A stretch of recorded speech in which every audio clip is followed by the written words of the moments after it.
যোৱা 2 তাৰিখে জিতেন চৰকাৰে সংবাদমাল যোগে আপোনাৰ নামত বহুত অভিযোগ উত্থাপন কৰিছে। এই সন্দৰ্ভত আপোনাৰ মতামত কি? প্ৰথমত আপোনালোকৰ সংবাদ মাধ্যমৰ মাধ্যমেৰে আগন্তুক বিহুৰ শুভেচ্ছা জ্ঞাপন কৰিছোঁ বিজনীবাসী ৰাইজলৈ। যোৱা 2 তাৰিখে জিতেন চৰকাৰে যি অভিযোগ উত্থাপন কৰিছে তাৰ আগৰ কথাখিনি মই কৈ লওঁ। যোৱা 28 তাৰিখে 28 মাৰ্চত মই মাটিয়াপাৰা গ'লোঁ। মাটিয়াপাৰা গৈ পেলাই মাটিয়াপাৰাৰ বিভিন্ন মানুহৰ অভিযোগ আছিলে যে তেওঁলোকৰ ঘৰৰ সন্মুখত এখন ড্ৰেইন খন্দা হৈছে আৰু সেইখন ড্ৰেইন 21-22তে মানে খনন কৰা হৈছিলে আৰু খননৰ পিছত জিতেন চৰকাৰ তাত উপস্থিত আছিলে। জিতেন্দ্ৰজয় চৰকাৰ আমাৰ ছাতিয়ানগুৰিৰ VCDCৰ অভিভাৱক মানে চেয়াৰমেন। যে চেয়াৰমেনজন অভিভাৱকেই হয়, কাৰণ চেয়াৰমেন যেতিয়া পতা হয় তেওঁ সমস্ত VCDCখনৰ নখদৰ্পণত ৰাখিব লাগে যে কোনখিনি কাম ক'ত কেনেধৰণে কৰিব লাগিব আৰু ক'ত কেনেধৰণৰ কাম হ'ব। যোৱা 28 তাৰিখে সেই মৰ্মে মই ছাতিয়ানগুৰি VCDCৰ অন্তৰ্গত মাটিয়াপাৰাত উপস্থিত হ'লোঁ ৰাইজৰ অভিযোগ অনুসৰি, আৰু তাতে সঁচাকৈ যিটো দেখা পালোঁ যে তাতে এখন নলা খান্দা হৈছে। খনন কাৰ্য যিটো তাৰে অঞ্চলৰ মানুহৰ মাধ্যমত অৱগত হ'লোঁ আৰু জিতেন চৰকাৰৰ লগত মই নিজে কথা পাতিছোঁ। সেয়া PWDৰ কাম আছিলে, আৰু কিন্তু ৰাইজৰ মতে আৰু জিতেন চৰকাৰৰ মতেও তেওঁ কৈছে যে এইখন অনতিপলমে অৰ্থাৎ 15-20 দিনৰ ভিতৰত, তেখেতৰ মৌখিক কথা এইখন, যে 15-20 দিনৰ ভিতৰত এই নলাখন পকী নলা হ'ব, তাৰ বাবে 10 লাখ টকা ইতিমধ্যে চেংচন হৈছে। এই নিউজটো বিভিন্ন সংবাদ মাধ্যমত মই প্ৰত্যক্ষভাৱে থাকি আলোচনা ৰাখিছোঁ। 29 তাৰিখে চাৰাগাঁও গ'লোঁ। চাৰাগাঁৱৰ মানুহৰ অভিযোগ আছিলে, কাৰণ 28 তাৰিখৰ নিউজটো চাই 29 তাৰিখে মোক চাৰাগাঁৱত আমন্ত্ৰণ জনালে চাৰাগাঁওবাসীয়ে, আৰু চাৰাগাঁৱত গৈ পেলাই যিটো দেখা পালোঁ যে তাতে এখন ফলক লগোৱা আছে, যিটো ৰাইজে মোক দেখুৱাইছে। আপোনালোককো মই ফটো সহকাৰে দি দিলোঁ। এই ফলকখনত 7 লাখ টকাৰ MGNREGAৰ এটা স্কিম ধৰা আছে, along with road with an box culvert, sanction 7 lakhs। মই এই দুটা অভিযোগ আনিছোঁ, আৰু মোৰ নিউজবিলাক আপোনালোকে চাব। প্ৰতিটো ঠাইতে মই বক্তব্য ৰাখিছোঁ যে এই টকাবোৰ ক'ত গ'ল। বেংগলীত এষাৰ কথা আছে, ঠাকুৰ ঘৰে কেৰে আমি কলা খাই না, অৰ্থাৎ গোহাঁই ঘৰত কোন, মই কল নাখাওঁ। অভিযোগটো মই তেওঁৰ বিৰুদ্ধে অনা নাই। অভিযোগটো আছিলে যে টকাখিনি কোনে সৰকালে।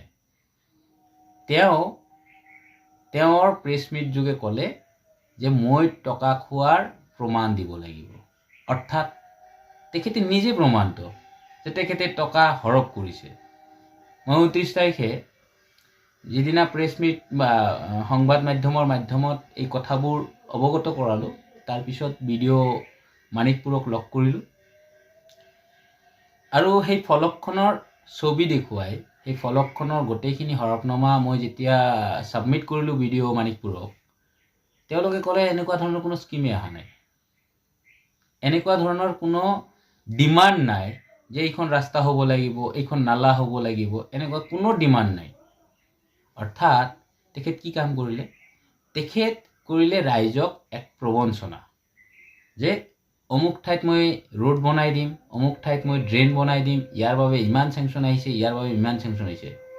28 মাৰ্চ মই দুজন সাংবাদিকক লৈ, এয়া সত্য কথা যে দুজন সাংবাদিকক লৈ মই জিতেন চৰকাৰৰ ঘৰত গৈছোঁ।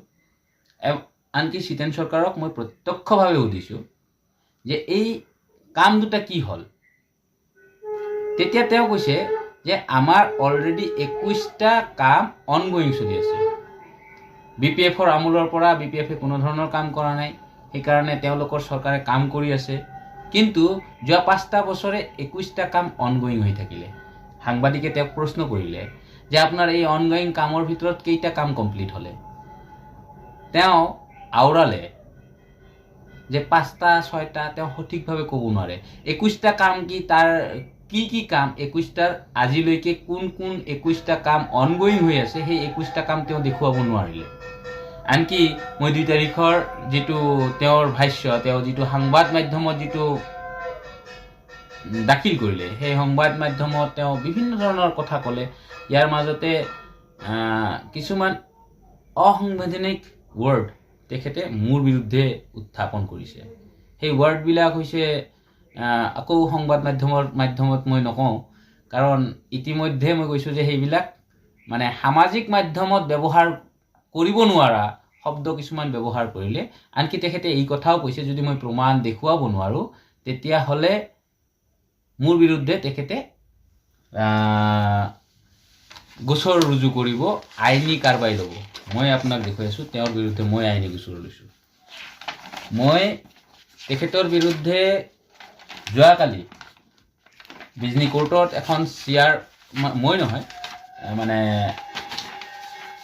আমাৰ কিছু মানুহে তেওঁৰ বিৰুদ্ধে চিআৰ কেছ ফাইল কৰিছে এই কাৰণে ফাইল কৰিছে তেখেতে ৰাইজক প্ৰলোভন দি পেলে যে এই কামটো হৈ যাব এই কামটো ইতিমধ্যে স্যাংশন হৈছে এনে ধৰণে প্ৰলোভন দি পেলে যাতে আগন্তুক দিনত যাতে বিজেপিক ভোট কৰিব পাৰি সেই ধৰণৰ প্ৰলোভন দি পেলে তেখেতে বিভিন্ন ঠাইত সাইনবোৰ্ড লগাইছে যেটো কথা হল আমি 29 তাৰিখে যেতিয়া মানিকপুৰ ব্লকত মানিকপুৰ ভিডিঅ'ক লগ কৰিলো তেতিয়া তেওঁ কৈছে যে এইবিলাক কাম কোনো স্যাংশন হোৱা নাই ডিমান্ডে হোৱা নাই উইদাউট ডিমান্ড তেওঁ কেনে ধৰণে তাতে আধাৰশিলা স্থাপন কৰিব পাৰে আধাৰশিলা স্থাপনেই নহয় সামাজিক মাধ্যমত তেওঁৰ ফটো ভাইৰেল হৈ আছে সেই আধাৰশিলাৰ ফিটা কাটন কৰিছে গতিকে এনে ধৰণৰ কাৰ্য তেওঁ লৈছে যোৱাকালি আমি যেটো তেওঁৰ বিৰুদ্ধে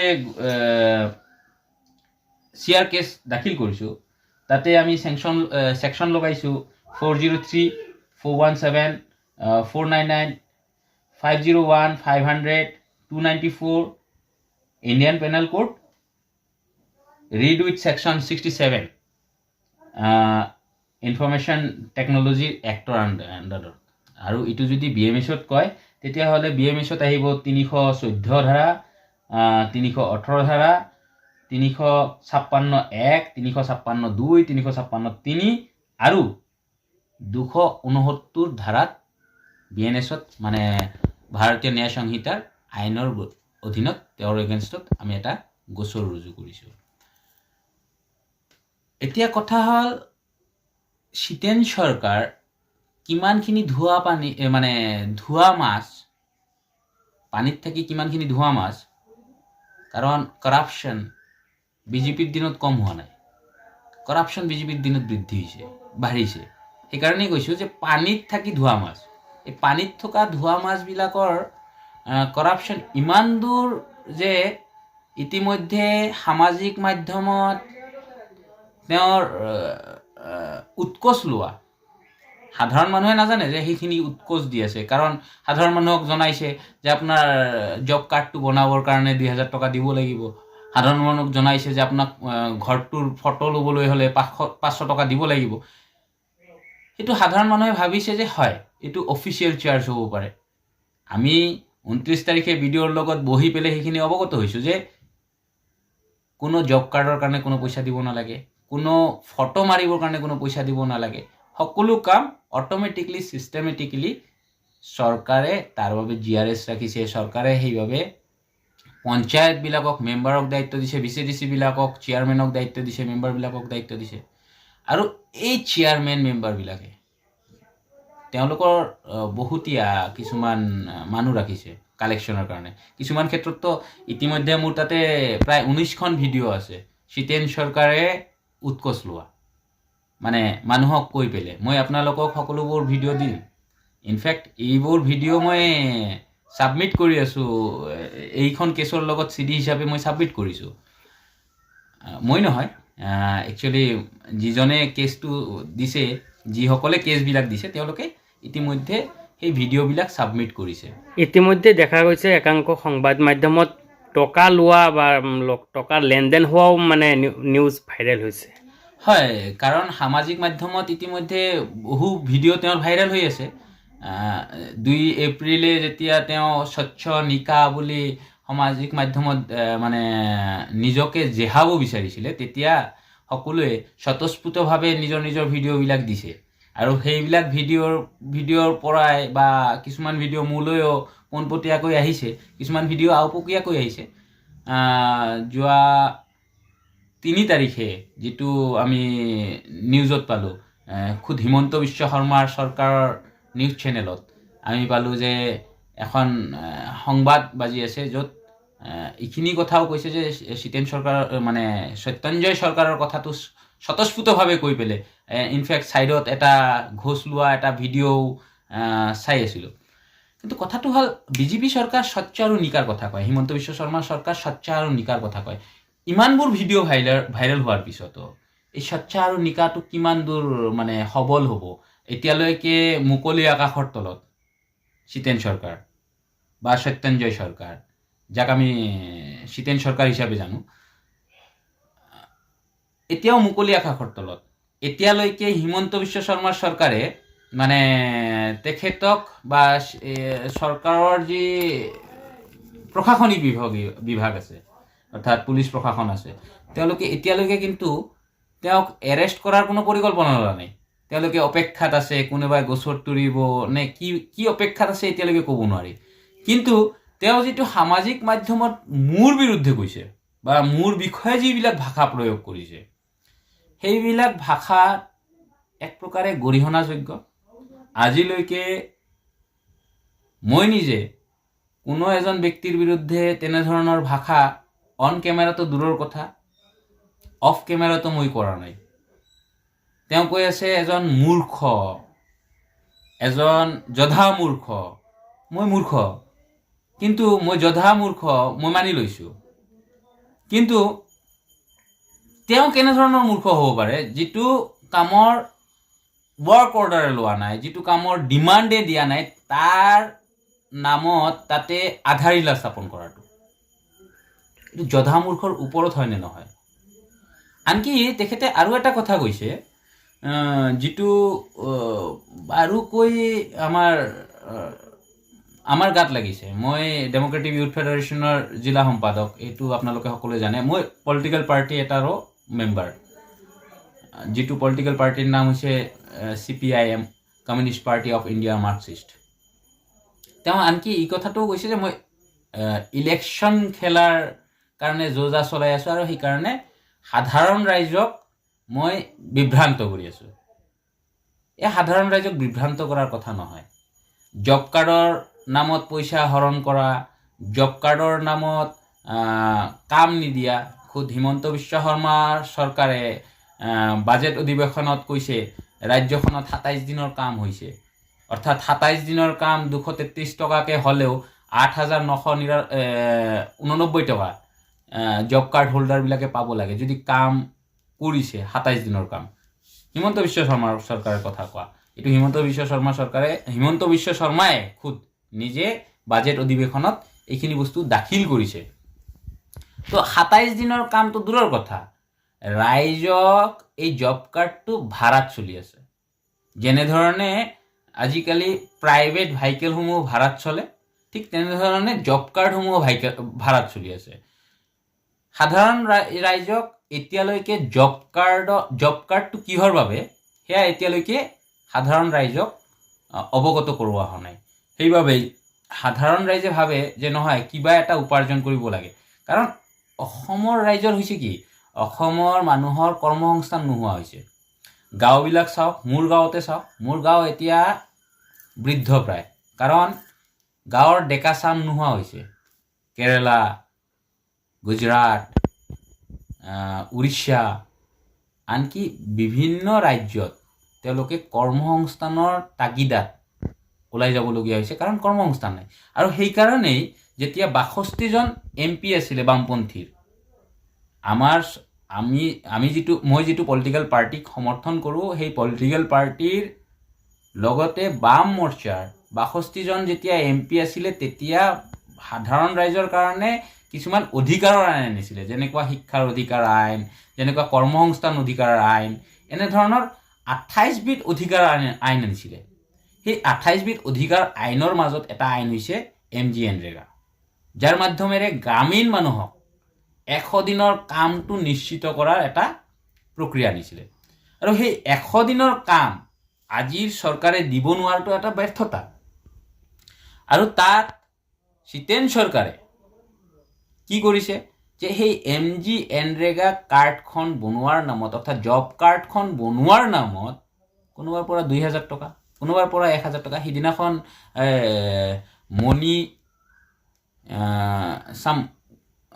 মণি চাৰনেমটো মই পাহৰি গ'লোঁ, তেওঁৰ এটা বক্তব্য মই শুনিলোঁ নিউজত, যে তেওঁৰ পৰা জব কাৰ্ড লোৱাৰ নামত 2000 টকা লৈছে, ঘৰ লোৱাৰ নামত, ঘৰখন ফটো মাৰাৰ নামত 2000 টকা লৈছে। এজন সাধাৰণ ঘৰৰ মানুহ ক'ৰবাত কাম কৰি খায়, কোনোবাৰ হেৰি কৰি খায়, তেনেধৰণৰ মহিলাৰ পৰাও যদি তেওঁলোকে 2-4 হাজাৰ টকা ল'ব লাগে, চেয়াৰমেন হৈ কি কৰি আছে? ঘৰৰ অভিভাৱকজন যেতিয়া মানে এনেধৰণৰ লুণ্ঠন কাৰ্যত লিপ্ত হৈ থাকে, তেখেতে অন্যক আঙুলিয়াই দিয়াৰ কোনো প্ৰয়োজন বোধ বুলি মই মনত নকৰোঁ। যিটো এলিগেশ্যন, ছেকেণ্ড এলিগেশ্যন আছিলে যে মই কিবা VCDC নিৰ্বাচন খেলিম, সেয়ালৈ মই এটা সৰু কথা আপোনালোকৰ সন্মুখত অৱগত কৰাই ৰাখোঁ। চাওক, ভাৰতৰ কমিউনিষ্ট পাৰ্টি মাৰ্ক্সবাদী এনেকুৱা এটা দল, যি দলৰ গণতন্ত্ৰ কেৱল মানে সেয়া নহয়, গণতন্ত্ৰ কেৱল বিশ্বাসী সেয়া নহয়, গণতন্ত্ৰ পাৰ্টিখনতো আছে। আৰু পাৰ্টিৰ গণতন্ত্ৰটো এনেকুৱা হৈছে যে পাৰ্টিয়ে পেনেল এটা চুজ কৰে, আৰু সেই পেনেলক পাৰ্টিৰ যিসকল সদস্য আছে তেওঁলোকে ইণ্টাৰনেলি ভোট কৰে, আৰু যিজনে ভোটত জয়ী হ'ব তেওঁকেই কেণ্ডিডেট হিচাপে চিনাক্তকৰণ কৰা হয়, বা তেওঁকে কেণ্ডিডেট হিচাপে নিৰ্বাচনত অৱতৰণ কৰোৱা হয়। মেবি আমাৰ পাৰ্টিৰ ভিতৰত হয়তো এতিয়াও মই ডিক্লেয়াৰ নকৰোঁ, কাৰণ জিলা কমিটি এতিয়ালৈকে ডিক্লেয়াৰ কৰা নাই যে আমাৰ পেনেল লিষ্টত কোন কোন থাকিব। চ' চিতেন চৰকাৰে কেনেকৈ অৱগত হ'ল যে মই পাৰ্টিৰ হৈ কাম বা পাৰ্টিৰ নিৰ্বাচন হিচাপে হেৰি কৰিম? মই এটা ডেম'ক্ৰেটিক ইউথ ফেডাৰেশ্যনৰ এজন সদস্য আৰু এটা নিষ্ঠাৱান কৰ্মী হিচাপে ৰাইজৰ বাবে কাম কৰাৰ বাবে মই আজিৰ পৰা নহয়, ৰাজনীতিটো দুটা ধৰণৰ মানুহে কৰিবলৈ আহে। ৰাজনীতিটো মই কৰিবলৈ আহিছোঁ জনসাধাৰণৰ সেৱাৰ কাৰণে। ৰাজনীতিত কোনো ধৰণৰ উৎকোচ লৈ, কোনো ধৰণৰ পকী দালান বনাবৰ কাৰণে মই ৰাজনীতিত অহা নাই। ৰাজনীতিটো হৈছে নীতি আদৰ্শৰ কথা, আৰু সেই নীতি আদৰ্শত চলাৰ কাৰণেই মই ৰাজনীতিত অহা। কাৰণ নেলছন মেণ্ডেলা কৈছিলে, nothing is personal, everything is political, because politics determine our future, so' we should determine which politics should be. ৰাজনীতিয়ে যেতিয়া নীতি নিৰ্ধাৰণ কৰিব আমাৰ কেনেধৰণৰ নীতি হোৱা প্ৰয়োজন, সেই নীতিবিলাক আমি কেনেধৰণে পৰিচালনা কৰিম, কোনে কেনেধৰণে খাব, কোনে কেনেধৰণৰ পিন্ধিব। আজিৰ দিনততো ৰাজনীতিটো তেনেকুৱাই ন, কি খাম মই, কি পিন্ধিম মই, সেই ৰাজনীতি নিৰ্ধাৰণ কৰি আছে। গতিকে মই নিৰ্ধাৰণ কৰা উচিত যে কেনেধৰণৰ ৰাজনীতি কৰিব লাগিব। কেৱল মই নহয়, আপোনালোকৰ মাধ্যমেৰে যিসকলে এই কথাবোৰ শুনি আছে তেওঁলোকেও নীতি নিৰ্ধাৰণ কৰা প্ৰয়োজন, যে কোন ধৰণৰ ৰাজনীতি কৰা প্ৰয়োজন।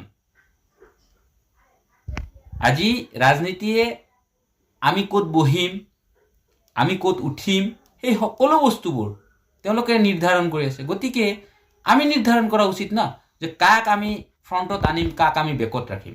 চিতেন চৰকাৰে যিবিলাক এলিগেশ্যন মোৰ এগেইনষ্টত লগাইছে, সেয়া হৈছে বেংগলীত এষাৰ কথা আছে, ঠাকুৰ ঘৰে কেৰে আমি কলা খাই না। অৰ্থাৎ গোহাঁই ঘৰত কোন, মই কল নাখাওঁ। মানে তেখেতে কৈছে, মই কোৱা নাইতো, যে তেখেতে প্ৰমাণ দিয়ক না, যে মই ক'ৰবাত কৈছোঁ যে তেখেতে 10 লাখ টকা খাইছে। মই কৈছোঁ যে এই টকাবোৰ ক'ত হৰলুকি হৈছে। তেখেতেও মানে ৰাখিছে সন্মুখত যে নহয় মই টকা খাইছোঁ, সেইকাৰণে তেখেতে সংবাদ মাধ্যমত আহিছে। 2000 মানে মই যেতিয়া ক্লাছ 11ত পঢ়োঁ, কোনোবা প্ৰেয়সীৰ বাবে মই এটা হেৰি লিখিছিলোঁ, শায়ৰী লিখিছিলোঁ, নজৰো হি নজৰো মে প্যাৰ হুৱা, প্যাৰে আঞ্জাম বন গয়া, আগাজ ভি তুনে কি পৰ আব কিউ তু অনজান বন গয়া। আজি সেই কথাটো বাৰে বাৰ তেওঁৰ মানে তেওঁৰ পক্ষে খাটি আছে, কাৰণ তেওঁ উদঙাই আছে যে টকা তেওঁ খাইছে, নহ'লে তেওঁ কিয় প্ৰেছ মিট দিব লাগে? যদি টকা তেখেতে খোৱা নাই, তেখেতে চেলেঞ্জ কৰিব লাগিছিলে, ফাইট কৰিব লাগিছিলে। হয়, মই টকা খোৱা নাই, ৰাস্তাটো বনাইছোঁ, ৰাস্তাটো বনোৱা নাই। তেওঁ টকা খোৱা নাই, তেতিয়া নলা বনিব লাগিছিলে, নলাটো বনোৱা নাই। তেওঁ টকা খোৱা নাই, বহুতৰ ঘৰ হ'ব লাগিছিলে, বহুতৰ ঘৰ হোৱা নাই। আজি চাৰাগাঁও 1 নম্বৰৰ পৰা এজনে কৈ আছে, মিথুন মণ্ডলে কৈ আছে যে মোৰ ঘৰৰ ফটো মৰা নাই কাৰণ মই টকা দিব পৰা নাই। মাটিয়াপাৰাৰ বিনয় বৈশ্য কৈ আছে যে মোৰ ঘৰৰ ফটো লোৱা নাই কাৰণ মই টকা দিব পৰা নাই। এনেকুৱা ধৰণৰ অভিযোগ বহু আছে, ডেধাৰ আছে। মোৰ তাতে প্ৰায় 19টা ভিডিঅ' আছে য'ত তেওঁ বিভিন্নজনৰ পৰা টকা লৈছে। গতিকে তেওঁ প্ৰমাণ কৰক যে তেওঁ টকা লোৱা নাই। মই প্ৰমাণ কৰিম কোৰ্টত যে তেওঁ টকা লৈছে। আনকি তেওঁ যিটো সামাজিক মাধ্যমত মোৰ বিৰুদ্ধে অভিযোগ আনিছে, মোৰ বিৰুদ্ধে যিখিনি মান সন্মানৰ যিখিনি কৰিছে, মানহানি কৰিছে, গোটেইখিনি মানহানিৰ ডেফিমেশ্যন মই ওলাই ল'ম। ধন্যবাদ।